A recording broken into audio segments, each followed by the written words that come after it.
Good morning students. आज का जो हमारा टॉपिक रहेगा, हमारे यूनिट 4 चली हुई है और जो हम यूनिट 4 में आज टॉपिक डिस्कस करेंगे, दहेज निषेध अधिनियम 1961, डाउरी प्रोहिबिशन एक्ट 1961। दहेज क्या है? सबसे पहले हमें इसके अर्थ का पता होना चाहिए कि दहेज है क्या।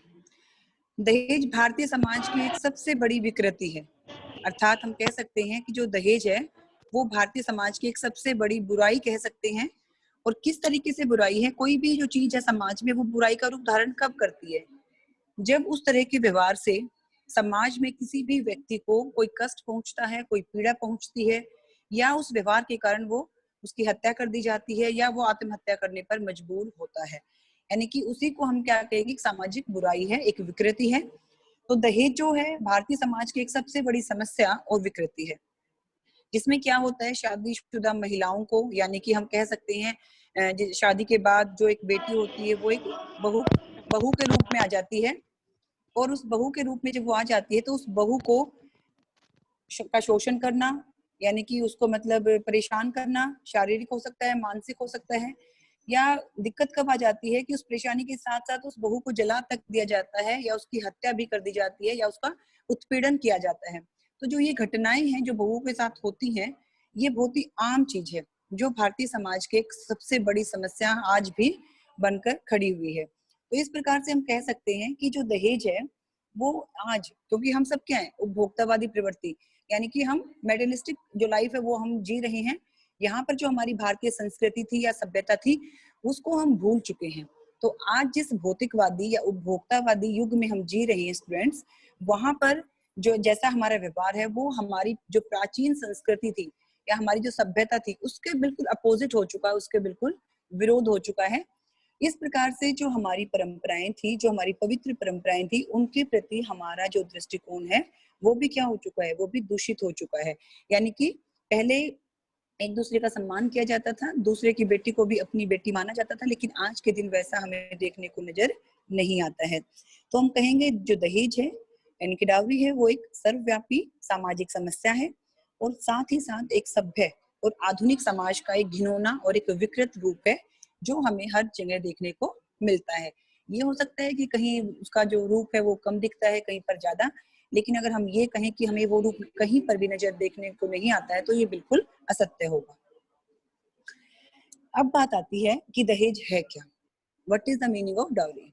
तो बिल्कुल सरल और सिंपल भाषा में जो हर कोई बच्चा समझ सकता है कि जब किसी भी लड़के और लड़की की जब शादी होती है, तो जो संपत्ति या जो मूल्यवान वस्तुएं होती हैं, जो विवाह के समय यानी कि मैरिज के टाइम वधु पक्ष की ओर से, यानी कि जो लड़की है जिसको हम वधु कहते हैं, उसके परिवार वालों की तरफ से बहुत सारे उपहार, संपत्ति या मूल्यवान वस्तुएं विवाह के समय जो वर पक्ष को दी जाती हैं, इट मीन्स जो लड़के के परिवार वालों को दी जाती हैं, उसी को हम क्या कहते हैं? उसी को दहेज का नाम दिया जाता है, बिल्कुल सरल और सिंपल भाषा में।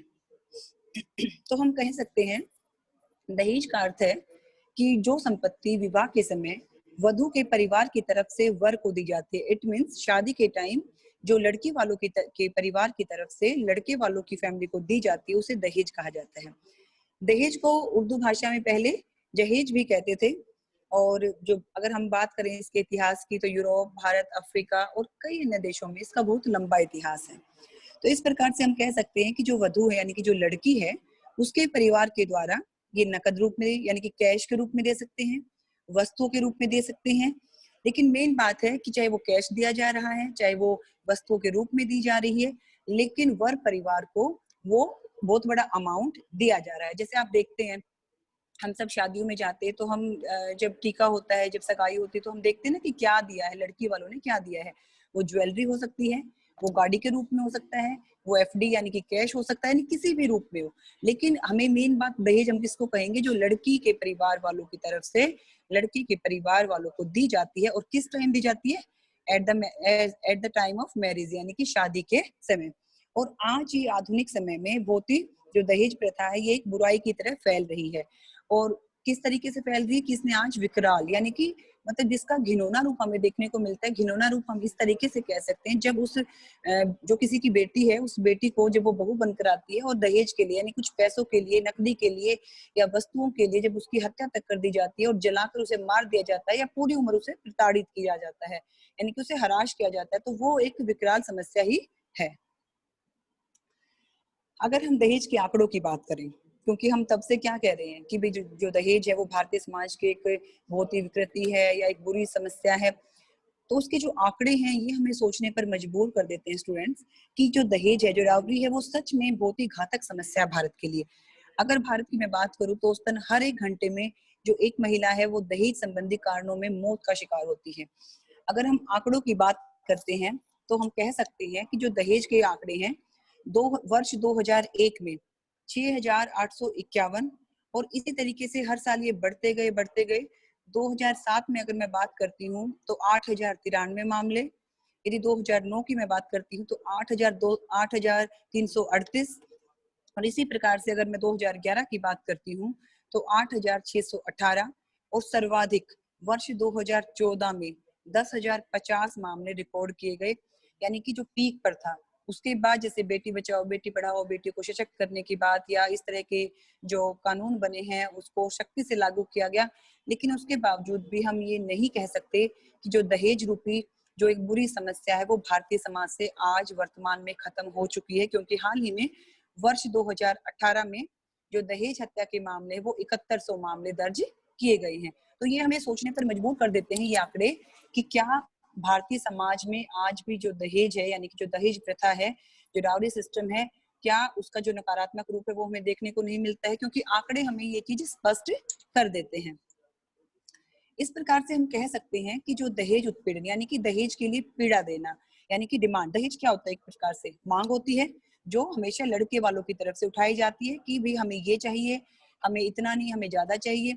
बल्कि शादी से पहले ही जब रिश्ते पक्के होते हैं लड़के और लड़की का, तो तभी जो बीच में मीडियोकर होता है या फिर आमने सामने होते हैं तो वो कहना शुरू कर देते हैं कि अच्छा मतलब हम हमारी फैमिली में इतने व्यक्ति हैं, इतने हमें कपड़े चाहिए, इतनी ज्वेलरी, यानी कि ये पहले ही ये डिमांड जो है, मांग है, वो शुरू हो जाती है। और ये शादी के टाइम ही नहीं बल्कि शादी के बाद भी कई बार बहुत ज्यादा इंक्रीज हो जाती है।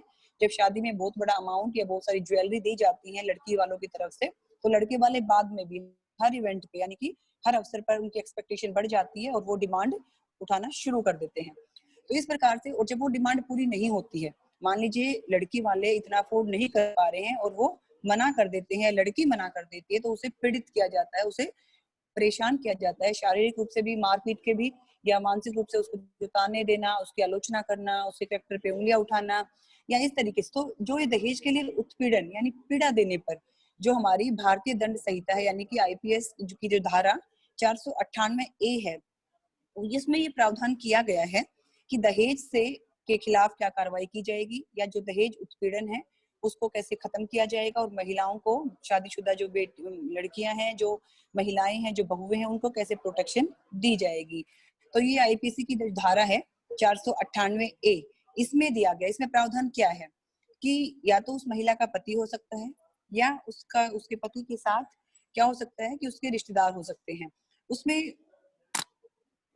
उसका जो पति या उसके रिश्तेदार हैं उसके द्वारा किसी भी प्रकार की जो डिमांड उठाई जाती है यानी कि संपत्ति या कीमती वस्तुएं हो सकती हैं, और वो क्या होता है, वो अवैधानिक होती है। देखिए, एक तो लीगल होता है, ठीक है, लीगल यानी कि जो अपनी पसंद से आप अपने बच्चे को कुछ भी दे रहे हो, लेकिन जब मांग के रूप में आ जाती है तो उसका स्वरूप अवैधानिक हो जाता है, यानी कि वो संवैधानिक नहीं रहती है। उस तरह की यदि मांग के मामले उठते हैं तो ये जो दर्ज हो सकते हैं, ये आईपीसी की धारा 498 ए के तहत होते हैं। और अगर ये बात सच मिलती है यानी कि उसके पति या उसके रिश्तेदारों के द्वारा यदि उस लड़की के खिलाफ यानी लड़की के प्रति जो डिमांड उठाई जाती है और दहेज मांगा जाता है, तो इसके लिए 3 साल तक की कैद हो सकती है और जुर्माना भी हो सकता है। यदि हम आंकड़ों की बात करें, 498 ए के तहत कितने मामले भारत में दर्ज हुए? वर्ष 2004 में 58,121, वर्ष 2009 में 89,546, वर्ष 2010 में 94,041 और 2012 में ये बढ़कर 1,06,527, वर्ष 2014 में 1,22,877, यानी कि जो ये आंकड़े हैं, ये जो मामले दर्ज हो रहे हैं, ये बढ़ते ही जा रहे हैं। एक तरफ तो हम कह रहे हैं कि हम आधुनिक हो गए हैं, हम सभ्य हो गए, हम पढ़े लिखे हैं, हम दहेज को नहीं लेते हैं, हम दहेज ना देते हैं ना लेते हैं। अगर ऐसी बात हो तो क्या ये आंकड़े ऐसे तीव्र गति से बढ़े? बिल्कुल नहीं। लेकिन मैं आपको ये बताना चाहती हूँ कि यदि इस तरह का व्यवहार किया जाता है वधू के साथ, यानी कि बहू के साथ, या उस बेटी के साथ जिसकी शादी हो